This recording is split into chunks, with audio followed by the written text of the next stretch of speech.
ಇದು ಶಿಕ್ಷಣ ಸಚಿವರ ಜಿಲ್ಲೆಗೆ ಸಂಬಂಧಪಟ್ಟಂತಹ ಸುದ್ದಿ. ಮಳೆಗಾಲ ಆರಂಭ ಆಗಿಬಿಟ್ರೆ ಆ ಶಾಲೆಯಲ್ಲಿರುವಂತಹ ವಿದ್ಯಾರ್ಥಿಗಳ ಗೋಳು ಹೇಳತೀರದಾಗ್ಬಿಡುತ್ತೆ. ದೇವರಿಗೆ ಪ್ರೀತಿ ಅನ್ನುವ ರೀತಿಯಲ್ಲಿರುತ್ತೆ. ಅಷ್ಟಕ್ಕೂ ಆ ಶಾಲೆ ಯಾವುದು, ಆ ಶಾಲೆಯಲ್ಲಿರುವಂತಹ ಸಮಸ್ಯೆ ಆದ್ರೂ ಏನು, ಬನ್ನಿ ನೋಡ್ಕೊಂಡು ಬರೋಣ.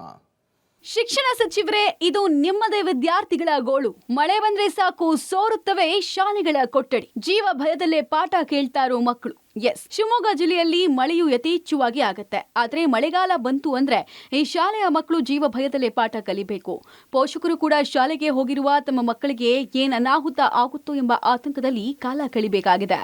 ಜುಲೈ ತಿಂಗಳಲ್ಲಿ ಸುರಿದ ಮಳೆಗೆ ಶಿವಮೊಗ್ಗ ಜಿಲ್ಲೆಯಲ್ಲಿ 146 ಶಾಲಾ ಕಟ್ಟಡಗಳು ಹಾನಿಗೆ ಈಡಾಗಿದೆ. ಸೊರಬ ತಾಲೂಕಿನ ಶಂಕರಿಕೊಪ್ಪ ಗ್ರಾಮದ ಸರ್ಕಾರಿ ಕಿರಿಯ ಪ್ರಾಥಮಿಕ ಶಾಲೆಯ ಕಟ್ಟಡ ದುಸ್ಥಿತಿಗೆ ತಲುಪಿದೆ. ಶಾಲಾ ಕಟ್ಟಡ ಸೋರ್ತಾ ಇದ್ದು ಗೋಡೆ ಬಿರುಕು ಬಿಟ್ಟಿದೆ. ಈ ಶಾಲೆಯಲ್ಲಿ ಸುಮಾರು 34 ವಿದ್ಯಾರ್ಥಿಗಳು ವ್ಯಾಸಂಗ ಮಾಡುತ್ತಿದ್ದಾರೆ. ಬಹುತೇಕ ಬಡವರು, ಕೂಲಿ ಕಾರ್ಮಿಕರ ಮಕ್ಕಳು ಇದೀಗ ಸೋರುವ ಕೊಠಡಿಯಲ್ಲೇ ಪಾಠ ಕೇಳುವಂತಾಗಿದೆ. ಶಿಕಾರಿಪುರ ಪಟ್ಟಣದಲ್ಲಿ ಸರ್ಕಾರಿ ಪ್ರಾಥಮಿಕ ಶಾಲೆ ಇದೆ. ಧನರಾಜ್ ಹೇಮರಾಜ್ ಹೆಸರಿನ ಈ ಶಾಲೆಯಲ್ಲಿ 1 ರಿಂದ 7ನೇ ತರಗತಿ ತನಕ ಸುಮಾರು 340 ಮಕ್ಕಳು ವ್ಯಾಸಂಗ ಮಾಡ್ತಾ ಇದ್ದು, ಈ ಕಟ್ಟಡ ಕೂಡ ಮಳೆ ಬಂತು ಅಂದ್ರೆ ಸೋರೋಕೆ ಆರಂಭ ಆಗುತ್ತೆ. ಕ್ಲಾಸ್ ರೂಮಲ್ಲಿ ಈ ಕ್ಲಾಸ್ ರೂಮಲ್ಲಿ 8 ಮತ್ತು 9 ಎರಡು ಕ್ಲಾಸಲ್ಲಿ ನಡೀತಾ ಇತ್ತಲ್ವಾ. ಒಟ್ಟು ಈ ಶಾಲೆಯಲ್ಲಿ ಒಟ್ಟು 104 ಮಕ್ಕಳಿದ್ವು ಅಂತ ತಿಳಿಸಿದ್ದಾರೆ.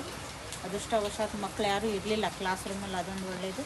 ಇವರಿಗೆ ಪರ್ಯಾಯ ವ್ಯವಸ್ಥೆಯಾಗಿ ನಾವು ಬೇರೆ ಬಿಲ್ಡಿಂಗನ್ನು ನಾಳೆಯಿಂದ ಕ್ಲಾಸ್ ರೂಮ್ ಸ್ಟಾರ್ಟ್ ಮಾಡೋಕ್ಕೆ ವ್ಯವಸ್ಥೆ ಮಾಡ್ತೀವಿ. ಇದನ್ನು ಏನಿದೆ ಪರಿಹಾರಕ್ಕೆ ನಾವು ರೆಫರ್ ಮಾಡ್ತೀವಿ. ಶಾಲಾ ಅವಧಿಯಲ್ಲೇ ಕಟ್ಟಡವೊಂದು ಕುಸಿದು ಬಿದ್ದ ಘಟನೆ ಶಿವಮೊಗ್ಗ ಜಿಲ್ಲೆಯ ಸೊರಬ ತಾಲೂಕಿನ ಆನವನಹಟ್ಟಿಯಲ್ಲಿ ನಡೆದಿದೆ.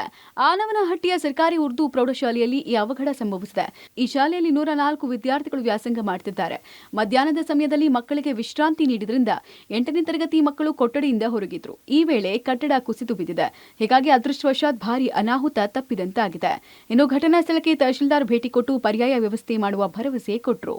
ಹಾವೇರಿಯಲ್ಲೂ ಕುಸಿದ ಶಾಲಾ ಕೊಠಡಿ, ಸ್ವಲ್ಪದರಲ್ಲೇ ತಪ್ಪಿದ ಭಾರಿ ಅನಾಹುತ. ಇತ್ತ ಹಾವೇರಿ ಜಿಲ್ಲೆಯ ರಟ್ಟಿಹಳ್ಳಿ ತಾಲೂಕಿನ ಯಡಗೋಡ ಗ್ರಾಮದಲ್ಲಿರುವ ಸರ್ಕಾರಿ ಹಿರಿಯ ಪ್ರಾಥಮಿಕ ಶಾಲೆಯ ಕಟ್ಟಡ ಕುಸಿದು ಬಿದ್ದಿದೆ. ಶಾಲೆಯ ಕೆಲವು ಕೊಠಡಿಗಳು ಶಿಥಿಲಾವಸ್ಥೆಗೆ ತಲುಪಿದ್ರಿಂದ ಕಳೆದ ಕೆಲವು ತಿಂಗಳಿಂದ ಆ ಕೊಠಡಿಗಳಲ್ಲಿ ಮಕ್ಕಳನ್ನ ಕೂರಿಸುತ್ತಿರಲಿಲ್ಲ.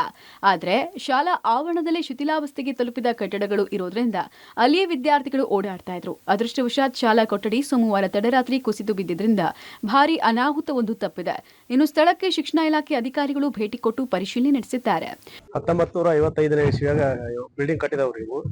ಇಲ್ಲಿವರೆಗೂ ಮಳೆ ಗಾಳಿಗೆ ಬಹಳ ಇದೆ. ಹಿಂದಿಂದನೂ ಎಲ್ಲರೂ ಪ್ರಯತ್ನ ಮಾಡಿದ್ರೆ ಯಾರಿಗೆ ಇದಾಗಿ ಅಲ್ಲ. ಬ್ಯಾರೆಲ್ಲ ಪಕಾಶಿ ರೀಪೋಳು ಎಲ್ಲವೂ ಗೆದ್ಲು ಹಿಡಿದವು. ಎಲ್ಲವೂ ಬಿದ್ದು ಇದಾಗ್ಯವು. ಮಕ್ಕಳು 3 ತಿಂಗಳಿಂದ ಈಗ ಹೊರಗಡೆ ಬೇರೆ ಸ್ಕೂಲ್ಗೆ ರೂಮ್ಗೆ ಶಿಫ್ಟ್ ಮಾಡಿದೇವಿ. ಹಂಗಾಗಿ ಅಲ್ಲೆಲ್ಲ ವೇಸ್ಟೇಜ್ ಸಾಮಾನುಗಳು ಹಾಕಿದೇವಿ. ನಿನ್ನೆ ರಾತ್ರಿ ಬಹಳ ಇದರಿಂದ ಬಿದ್ದಾಗಿತ್ರಿ ಇದು.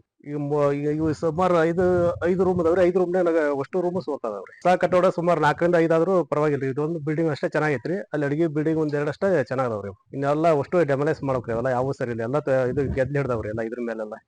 ಒಟ್ಟಾರೆ ಸರ್ಕಾರಿ ಶಾಲೆಗಳ ಪಾಡು ಹೇಳತೀರದಾಗಿದೆ. ಮಳೆಗಾಲದಲ್ಲಂತೂ ಈ ಶಾಲೆಗಳ ಸ್ಥಿತಿ ಅಯೋಮಯ. ಸರ್ಕಾರಿ ಶಾಲೆಗಳ ಉಳಿವಿಗಾಗಿ ಸರ್ಕಾರ ಅದೆಷ್ಟೇ ಪ್ರಯತ್ನ ಪಟ್ಟರೂ ವರ್ಷದಿಂದ ವರ್ಷಕ್ಕೆ ಯಾವುದೇ ಬೆಳವಣಿಗೆ ಆಗದೇ ಇರೋದು ದುರಂತವೇ ಸರಿ. News desk, public TV, Bengaluru.